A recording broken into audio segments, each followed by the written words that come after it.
Photons and other energy particles.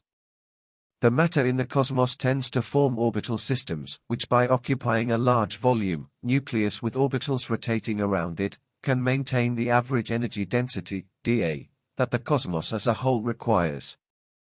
For this, large and important orbital systems, atoms, stars, once they have built their magnetic orbits and in addition to these, need to be filled with energy particles until they achieve the required average density, dA.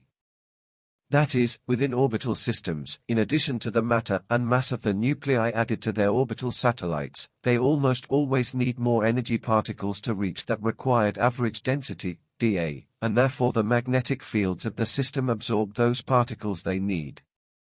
Now, every time orbital systems, atoms, stars, etc., are created, born, destroyed, or there are structural changes, their magnetic fields have to rebalance the total energy of the new or renewed system.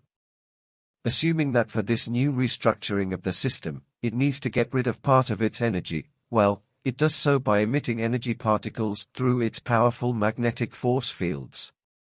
And this is where the emissions of energy particles in their multiple dimensions and characteristics are born. And this is where our photons are also born, which are actually the smallest particles of energy that are emitted. And its small dimensions are due to its high emission speed c. As the particles get larger, their emission speed will decrease. But why does this happen? Well, because apparently, by observation, the relationship between the dimensions of the magnetic field that emits them and the dimensions of these particles is what gives the speed of said particles. That is, the emission speed of a particle by a magnetic field will be directly proportional, ratio, to the dimensions of the particle with respect to the field that emits it. Therefore, we see that all energy particles, including photons, are filling components of orbital systems, which, and by the action of magnetic fields, are captured or emitted according to the energy needs of that orbital system. For example, in a chemical reaction between two atoms, one of them may need to emit a large amount of energy, and it will do so in the form of heat, larger particles, or even in the form of photons, which will acquire a lot of speed due to their small size. Of course, each photon is unique and its range is very extensive, its size currently being measured as a wave frequency, although this consideration is not totally accurate. Example. Allow me to give an example, although it may seem very crude and strange. And it is the possibility that our lonely solar system found a suitable and necessary star to take as a partner.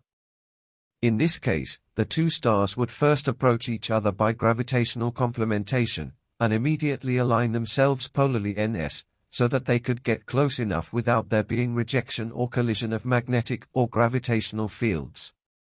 Once aligned and close, the planets necessary to complete their gravitational and magnetic orbits would be exchanged or shared, and they would proceed to expel the excess energy from the new composite system, or molecular system. Well, among these leftover particles, expelled from the new composite system, many of our photons would already go, among many other types and dimensions of particles. That is, in both atoms and stars the same phenomena of expulsion and emission of energy particles of all types and dimensions occur, heat, multiple types of rays, photons, etc.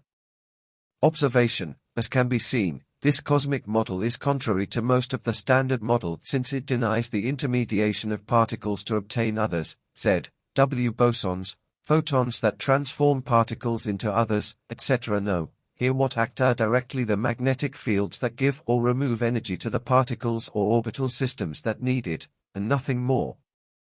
For example, the weak force is simply the same magnetic force produced from the nucleus, and that when these nuclei are too large and too unbalanced by excess nuclear energy, these magnetic fields expel excess matter from the nucleus into larger particles, such as particles or alpha radiation. Likewise, and if the atoms become gigantic, plus uranium, these magnetic fields can cause the orbital system or the atom to explode, nuclear fission, supernovae explosion. Well friends, thanks for your interest and kindness.